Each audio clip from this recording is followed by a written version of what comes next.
the Digital Wallet Yard Sale, and we have a really nice panel for you.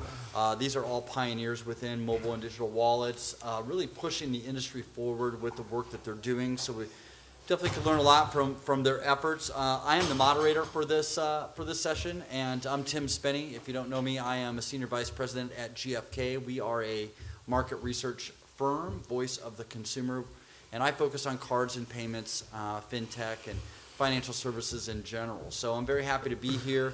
On the panel today, we have some great names. So Jim Kresge, is that close, Jim? That was good. All right. Very well done. Jim is with Capital One.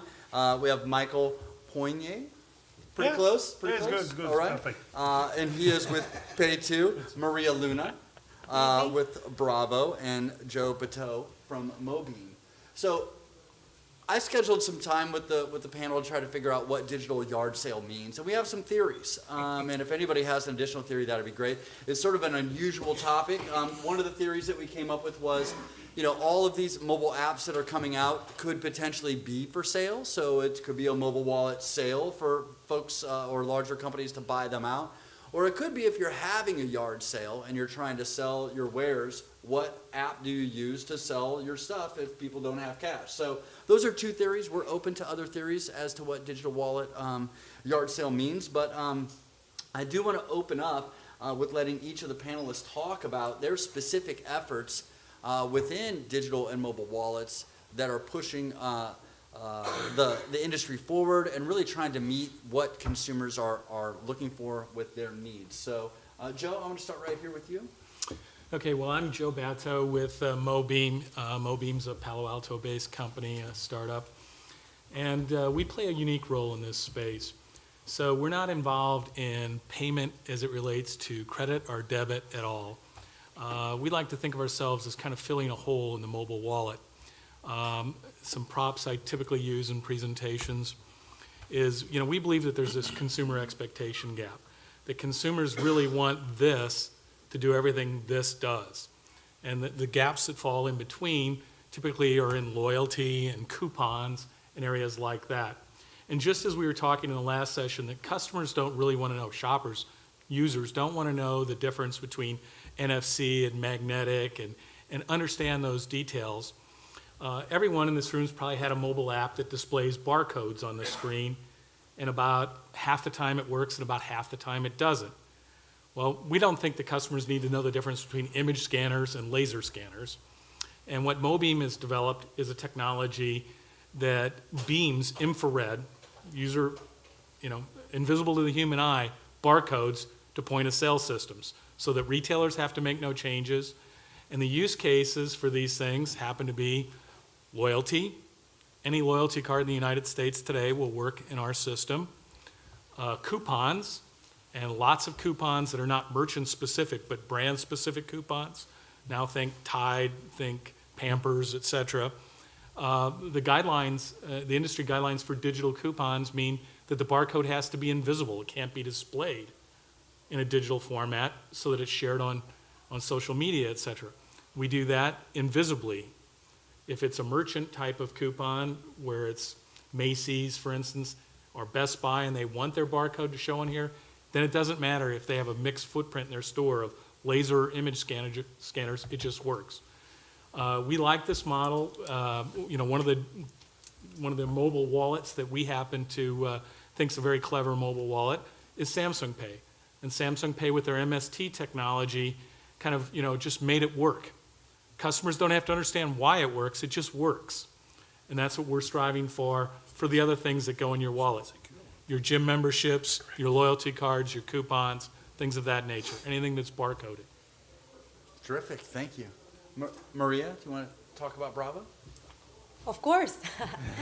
Hello, everybody. I'm Maria Luna, CEO and co-founder of Bravo. With me, it's my co-founder in the back, Hector, and Adam, our Director of Client Strategy. I want to thank Mobile Payments for this opportunity and Tim for moderating and my co-panelists. One of the things I wanted to bring as a point, not necessarily make this an ad about Bravo, although I love speaking about what we came up with, is a couple of thoughts, like to put this payments and mobile payments in a new light. first of all, honoring whatever has become ahead of us and that exists, because this is a very interesting time where we are all very brave. We're putting our names out there, our entrepreneurial spirits, to bring solutions to a very interesting but very incipient and burning and boiling environment. Philippe Lazar from Ingenico Group, interestingly, said about a year ago that he foresees that mobile payments, or payments in general, are going to continue to be more mobile.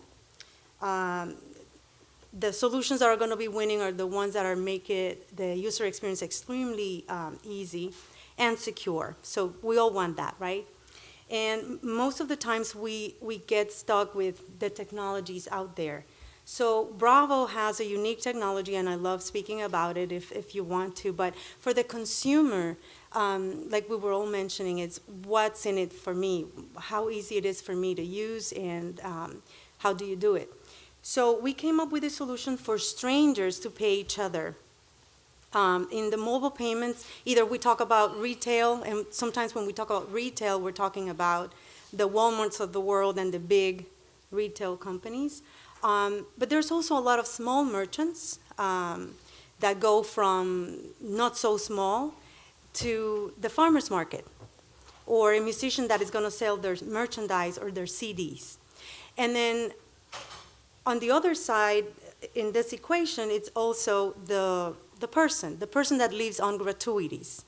For example, we came up with this idea. We were in Utah hiking, and we didn't have money in our pockets to tip our tour guide.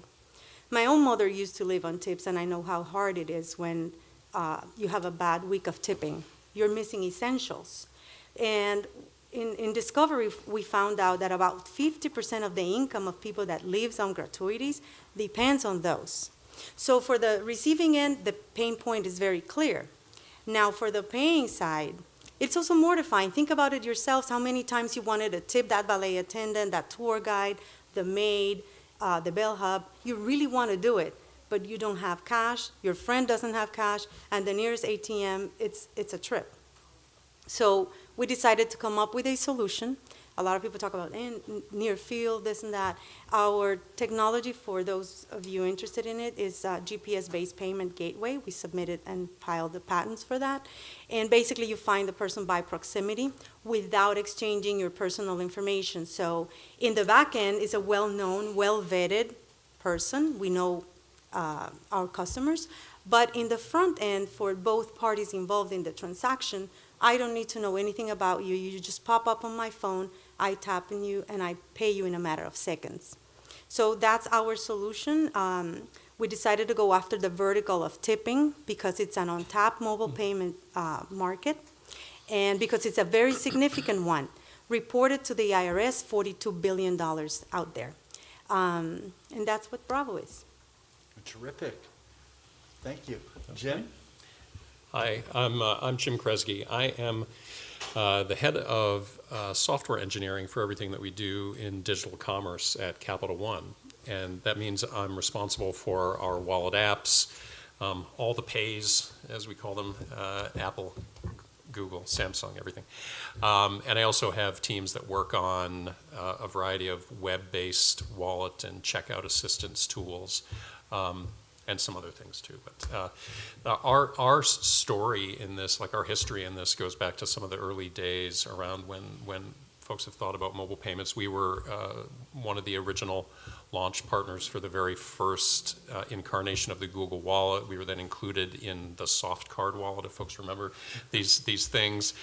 We were actually we did a pilot concept with MasterCard that was one of the first attempts to create what we called at that point a remote secure element.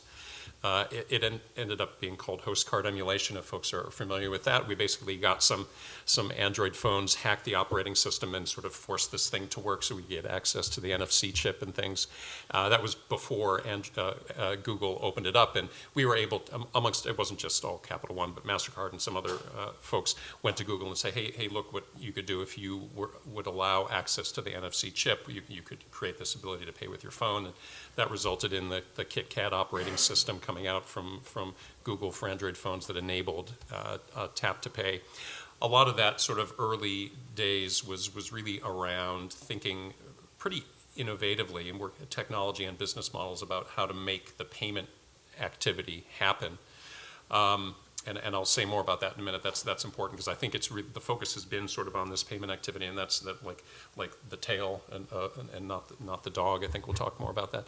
But Capital One got much more into wallets and mobile payments much more seriously when we launched our iOS wallet app back in September, October of 2014. That was coincident with the launch of Apple Pay, and that was very purposeful. The idea was provide a really simple, easy, low-friction way to load Capital One cards into Apple Pay. I don't know how many folks did the Apple Pay thing in the early days. There was a lot of calling on phones and talking to customer service reps and things, and for Capital One, I think we may have been the only bank that had this companion app that went along with it. You just log into the app using your online credentials, press one button, and your card is loaded into Apple Pay. We also created a few other capabilities with that initial product, including notifications every time you use your card, whether it's Apple Pay or any swipe online, whatever.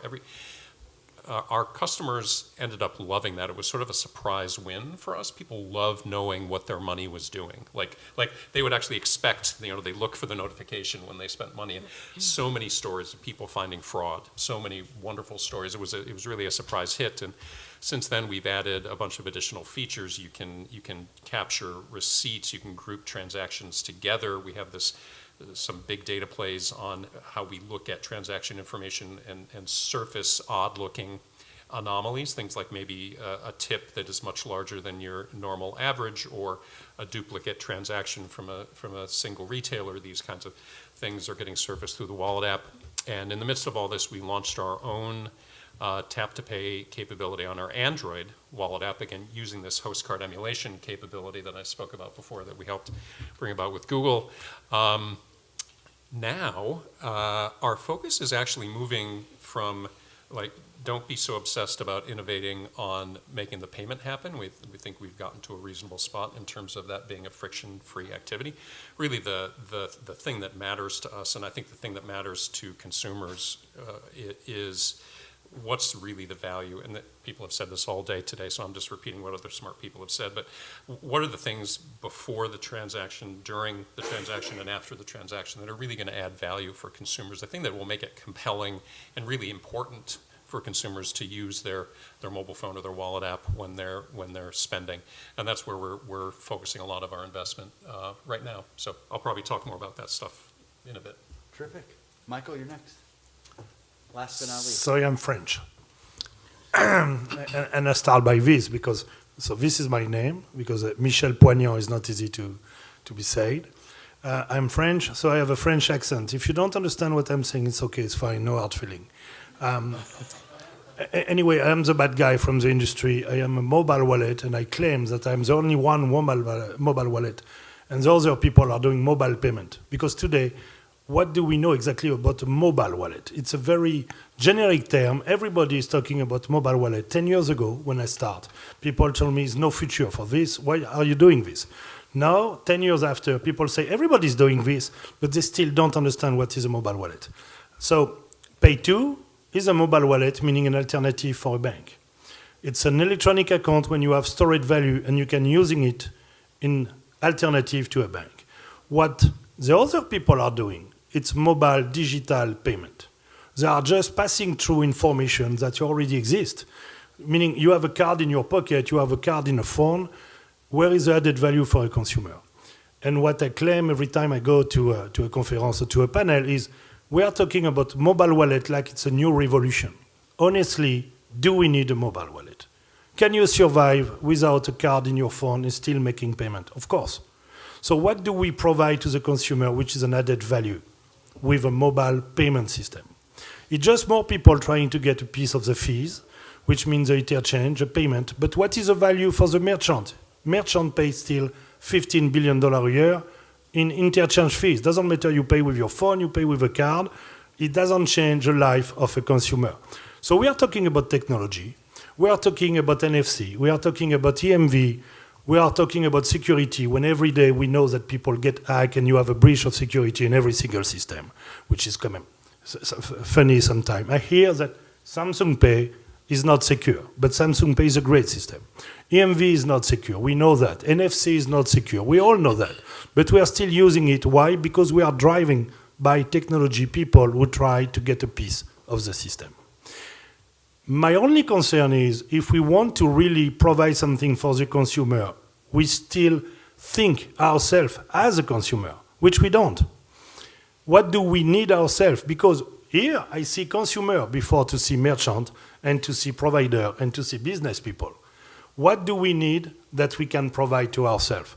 Which should be the good question, not trying to make a technology to sell it, but as a consumer, what do I need that I would like to have in my hand? And we try to do that in our side, but most of the time, unfortunately, except at Mobin, I'm very happy to be with Mobin, with you too, because I use your card and you give me a good credit line, so I'm very happy. I did that personally, actually. I saw to that. Capital One love me because they want me to spend the money. And also bravo, because it's a very good initiative to try to replace the cash. We are all digital, we are all payment, but we still need to have $10 for the wallet. How do we do? So it's a good initiative, but Mobin is providing a service. They have a technology, of course, but they don't sell the technology, they sell the service to the consumer. And I love what they are doing, so I will add this to Pay 2, so we will have an even better mobile wallet application. But the real question is, why a consumer is using a mobile application? I just hear that 20%, the market is decreasing of 20%. People use less the mobile payment. Why? Because they don't see any need using this. Anyway, if you have a phone, you lose your phone, you need a card to buy a new phone. You don't have the card, it's in your phone. If someone steals your card, what do? You make a phone call to block your card. So you still need to have a card and a phone in your pocket and sometimes a little cash for at least a while. Terrific. Thank you. That was great. So, But if I can add, what the 89 million unbanked in the United States need, it's a service we can help them to have a better life. And this is what we are providing at Pay2. so all of these are really interesting value propositions, right? Coming from different parts of the ecosystem or the consumer need, right? We're talking about making it easier at the point of sale. We're talking about making it easy to tip. We're talking about easier to use the pays and facilitate transactions through your Capital One account. And we're talking about what Michelle is talking about, a mobile wallet that is an alternative to banking. My question to the panel is, and we can feel free to jump in, whoever feels the need to speak first. I have a sense I might know who that might be.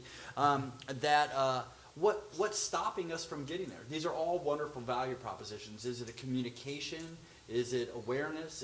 Are we just too early? What's stopping the adoption, do you feel, for consumers? Culture. Anyone? I'll jump in first. Sure. I made the claim earlier, the two that, people want this, they have everything this has. Research time and time again has indicated that the features that consumers want in a mobile wallet include loyalty, it includes digital offers, etc. I think that the focus has been on the payment and on the technology. I do think the communication of security is really meaningful to early adopters. I doubt it means anything to the mass market, and we just got to break through those early adopters to reach mass market. The reason why I like the Samsung Pay app out of the pay apps that I use is the notion that it's going to work everywhere.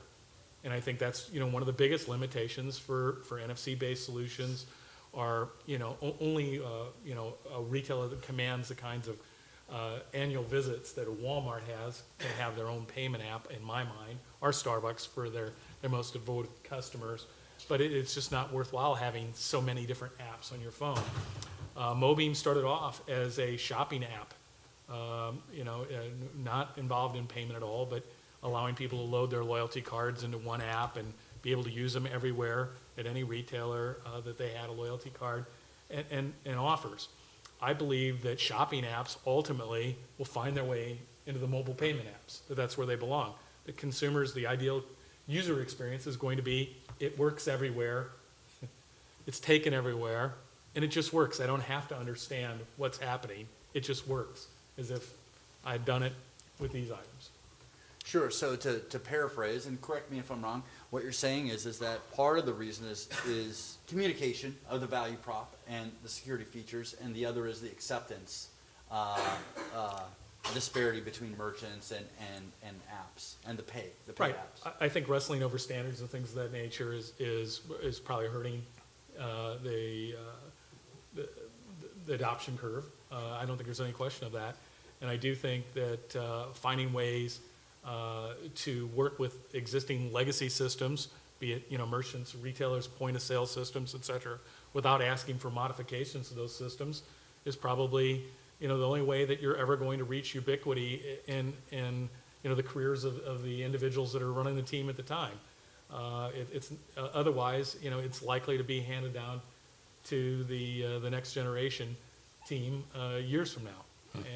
And I heard the people weigh in from the retailer perspective saying the same. Yeah. That they don't want to bet, they don't want to have to place their bets, and it still feels early. Yeah. It's a big race, and nobody knows who's going to win. Well, I have one thought I would like to also share. Is when we talk about digital wallets and mobile payments and whatnot, many of the times we're talking about different things. Sure. And we're trying to put them in the same bucket. For example, some people have wonderful wallets, but they don't have, that wallet doesn't have a pocket to receive. And those are, paraphrasing also my co-founder, we talk a lot about that. So when you have a solution where it's as easy to pay with it and to be paid with it, you're also advancing something that also has a lot of potential. We're very proud of our solution for that reason. But another thing is, I think we are in a boiling point right now where there's a lot of value provided by different companies. I predict there's going to be a lot of excitement, much more people entering, mergers, people disappearing, people having success, and it's all part of the ecosystem that is complex. But I think sometimes when we are expecting, to give you an example, one app should do something that is simple, that is easy to do, and that solves one problem that is worth solving. But when you try to be an app that tries to solve all of the problems of everything, then it might be cumbersome for the consumer. So in our case, we have spent almost nothing in advertising and marketing. And our best accolade is that our users are talking to other users and are the biggest force of adoption because they're seeing a solution to one problem that is worth solving in an easy and seamless way. Easy to communicate as well, right? If your users communication. are not willing to talk about you and it's hard for them to explain, you're doomed. Yeah. Jim, any comments on? Or Michelle? I always have a comment to say, so yes. He's my go-to. I think it's two sides. One, I agree with, again, Mobim. Acceptance is very important, simplicity. And the second one is cultural. First, the end user. End user have to change his habit. If you remember a few years ago when the debit card came, the credit card came, people was afraid to use it in an ATM to take cash. They was waiting 1 hour on a bank because they did not want to use this piece of plastic because where is my money? So they was afraid to use it. Now people use a card and they are less afraid. So we say, hey, move to the phone. Technology is okay, security is okay. My customer make $1,000 every 2 weeks. I can tell you they don't care about the security because they don't have time to be afraid. They already spend the money 5 minutes after they got the money. So security is not the driving factor. It's how much money I save. How easy is to use this and where is my damn money because it's my life. $1,000 is everything I have to buy food, to pay things for my family, for myself. Now, if you go to an application which doesn't work at the point of sale, I have to call some guy that they don't want to have this. You can give them the best application you want. They want to have something who secures them because the cash is securing. So you have a first cultural habit that you have to educate. You have to educate the customer to try something new. And again, if there's no added value, why you will do that? Just to make you happy? Now, 70% of the Latin American market is unbanked, a cash society. In Africa, it works very well because they don't have any banking institution. We have customers in 80 countries. I can tell you, in Philippines, in Colombia, in Mexico, in France, in USA, everyone is different and react differently in front of the technology. The second aspect is what Mobing say. And why I call you Mobing when I can call you Joe? Is the acceptance. Why most of the payment system fail? Because you have a genius guy coming with a new way to do something, and you have to deploy it. And someone have to pay for that. So, hey, guys, you need to accept my payment solution. It's the best in the world. It will cost you $500 each merchant. Why you will do that? So if you have to deploy a new payment system, we also change the merchant habits. They don't want to do that. So you need to have an easy acceptance, not changing dramatically the way people are doing things, and having something will work anywhere, anytime, and will add a value to the consumer. Where I disagree with Bravo is customers have a need. If you don't fulfill all of the need, they will try to find it somewhere else. You are, for few of them, retail people, so you have a store. I will tell you a very short story. Before, years ago, I was on a fashion business and I was doing clothes. And one guy told me, do you have a white shirt? I say, no. Okay, any change? Provider. Why? Because he wanted to have all of the service in one provider. I think the consumer also want to have something who can secure them. If you provide them most of the service, you will be a plot for them. And it's stronger than a chain, because they don't have to shop to go to see 10 or 20 people to do all of their stuff. They will trust you because you will provide them things that they need. And you do the same when you go shopping. You go the same when you use something. You go where you can find most of your product. Also, people don't have a lot of time to go everywhere. So at least is our philosophy. We try to be a one-stop solution for the store. Well, since he mentioned me, my name is Maria, not Bravo. I need to also collaborate with this discussion. I think, and it's a matter of perspective, and the consumers are the ultimate judges, right? I think you can bring a solution that is very comprehensive. It's probably taking you 10 years to explain that to the consumer because it is very comprehensive, but it's not, you're trying to solve every single problem. My point of view, and it's very different, but it not necessarily fights with you, is let's say you conquer one area of one problem that the consumer needs to be solved. You solved it in a seamless, easy way, and then you can move and that person knows you, trusts you, and then you can add on. But it's philosophies in the end. I congratulate you. You have a wonderful product, and it's a matter of philosophies. Who's going to accept or who's going to decide is the consumer. Jim, I know you had a comment, so I did. go ahead. Yeah, and then I'll yeah. jump No, in. I don't want to get like, maybe it's a good thing I'm sitting here. So I'm just kidding. I'm just teasing. Yes, you have the candy. Yeah. Save the best part for last. So the question was, what's gating adoption? What's in the way of adoption? I think there are a couple of very, broad categories. One is clearly the structural problem around acceptance and awareness, right? That everybody knows about that. But, if you look at the numbers over time, things are absolutely headed in the right direction. Like at the beginning of this year, or late last year, the numbers both for merchant readiness and card readiness, or VMB, and those sorts of numbers were both well under 50%, and now things are moving up. I actually think the structural problem will be solved over time. Everybody had this dream like, oh, liability shift will happen and then magic and then everything will be okay immediately. But really, the liability shift was more like the starting gun for people to start to get serious about thinking about it. So I think the structural thing will get better, and we'll get to a scale where something that feels like more uniform acceptance will be there. The other point that we've talked a bit about is I think there really has not been a great deal of successful innovation in the most important part of like a wallet concept, whatever it is, or which is really doing something truly unique and valuable for consumers that a plastic card can't do, right? There's been a huge amount of, from a technology standpoint anyway, a lot of innovation around making the payment thing work and tokenization and making it secure and these things. But most of the efforts that I've seen around really adding unique value to the consumers where they want to pull out their phone, or similarly, it's been a bit ham-fisted, frankly. You look at everybody tells the joke stories about Groupon or Living Social or whatnot. It's spam. It just goes to their spam folder.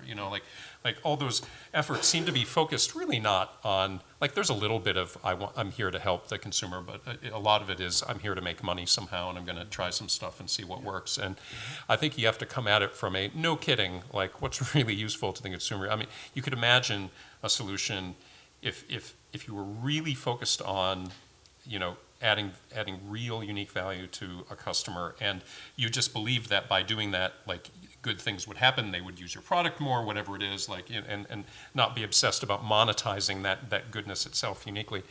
You could think about how do you get really super relevant information to them during the shopping experience. I believe absolutely what Joe said, like shopping apps, I think have a place within wallet apps. I think that's one of the value add areas if you can do it authentically. And like if you provide really useful information that's always relevant, like we know just where you are and we have big data, whatever, great location services, whatever, we know where you are and what you intend to do to a high degree of accuracy. We can give you useful information there. Like those are the kinds of capabilities that need to come online to really like make the experience such a compelling one that people not only like can use their wallet, but they want to use their wallet. Terrific. And I think what I'm hearing here is really two kind of juxtaposed situations here where we have mobile apps that really speak to a specific consumer need and are trying to solve for that consumer need. And then more mobile wallets, which are encompassing, and in Michelle's case, really trying to provide an alternative to banking so that people can be paid, and manage their finances. So the question to the panel is really, where do we think this is headed? Do we think it's headed more wide and more fragmented, more offerings meeting specific needs, or do we think it's going the other way where all of these niche or smaller problems that are being solved are going to converge into a few winners? It's naturally the evolution. You have 200 guys providing a solution. The merchant will not accept 200 solutions. So if a technology doesn't have user, technology die, even if it's the best technology in the world. So the winner will be the guy who can get customer using the system. And you have 200 or 300 providers. Some study says that in a few years, but I hear that already a few years ago, you will have 5 or 6 winners. Everybody tried to make his payment things. So the bank want to do a pay, everybody want to do a pay. But as a global solution, you will have few ecosystems will still exist, but the other guy, unfortunately, will die or will be acquired because you don't need to pay 20 times differently with the same system. We're all shaking our heads that's going this way. Well, So right now we're in a phase, it sounds like, where we are vetting and exploring. It's almost like when I first started eating sushi. I tried everything on the menu. And now when I go eat sushi, I order the 3 things that I like, right? So we're in that experiment. excepted people don't try the sushi. You have sushi provider trying to give you a sushi that you don't try because you don't know why you will try this one. I think it's very difficult for smaller players to get the scale that you would need to sustain. I think people can enter the market, but it's hard to sort of get to a space where you have enough constant traffic, either as a merchant or as a tech company or as a bank. Like you have to have some significant scale there. I think it's particularly difficult for merchants actually because there's not many merchants that have the repeat traffic like Starbucks does, right? Sure. But I think similarly, there might be white label solutions that get some scale, like from credit unions and that sort of thing, which I can totally understand. But I think there's probably going to be a point of more concentration over time, until the next big disruption, whatever that is. Yeah. So admittedly, I'm a big fan of both Joe and Maria, Mobeam and Bravo. But what other value-added services or these niche types of services that are solving for one single need to be folded into an encompassing mobile wallet to make it appealing? to consumers on a wide scale in the U.S., do you feel? I have what before, I'm sorry. No, go, please. No, just one thought. I think partnerships are going to be a big part of the ecosystem. And they are, and they will continue to be. And my point was a juxtaposition to Michael's. It wasn't, or Michelle, not necessarily saying one way or the other. What I meant to say is that both are very valid in the market. Yeah. Both have a space in the market. And ultimately, the partnerships that happen from now on, think about, for example, Apple and Google Wallet. For the longest time, they're both very powerful. They will both exist. And who knows, Samsung and other technologies are going to be out there. But like we have all agreed, it's ultimately the consumer needs that are going to dictate where they're going to go. The loyalty and the partnership programs and how these are going to scale are going to depend very greatly on the partners, the merchants, and the consumers. What do they adopt? And I completely agree with you because we've already seen that in the market, right? With the purchase of Stripe, being able to use mag stripes, and then with the purchase of, ISIS, then SoftCard, and the ability to communicate loyalty through a transaction like that. So I believe you're correct. I think that's already beginning to occur. Anybody? Yeah, I think it may sound like a cop-out answer, but I think the market will somewhat bifurcate. You'll have the giant players at one end of the market, and they'll have big following bases, near ubiquitous acceptance, et cetera. And there'll always be room for the kind of point solutions and the neat applications that are really compelling and build up their own user base. A case in point for Mobeam is we built our own shopping app. 2.5 years ago. We have 13 million downloads, which, is somewhat scaled for a small company perspective. We spent exactly $0 on marketing. It is a total word of mouth. Any money on research? Yes. Just kidding. Just joking. Most of us at Mobeam, the new management team, come from a research background. Okay, So, that's good to hear. but in any event, it's a great app. The people that have it give it great reviews. But we don't see that as a future. We don't see ourselves as an app company. We think of ourselves in this ecosystem as being described. If you want to think of the ecosystem as being the gold rush, we're pickaxe providers more so than we are miners in this rush. This is the way we see it. Jim? Interesting. No, I was just agreeing. Yeah. Yeah, there's just some interesting things going on with Capital One's in a effort with MasterCard that's called the Internet of Payment Things. I don't know if folks have heard of that. It was announced at Money 2020 last year, I think.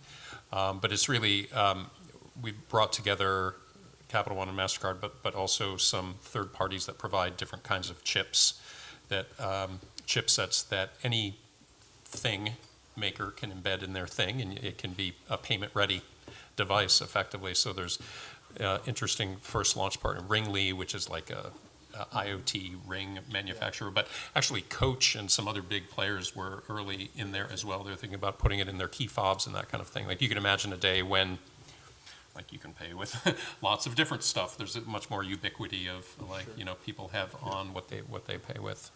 Creates sort of a different world. We have one.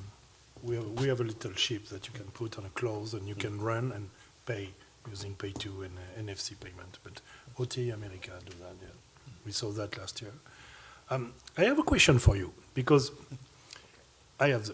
normally they should have the question. To answer to you, we have been working on a little laboratory because we are launching face recognition in our system for Money 20, by the way.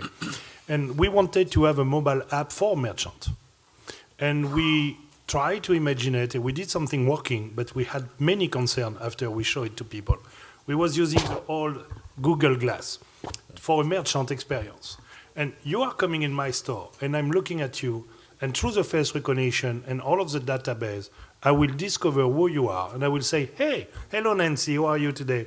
I will get your information, your data, and I will know who you are because I will also refer to a database of KYC, because we have access to this. Where is the privacy of the customer?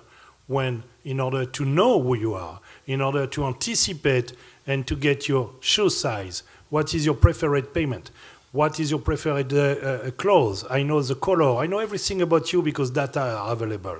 And when you arrive to a store, I'm using this to get a better customer experience, or me as a seller to have a better. You don't have to show any ID. I know who you are.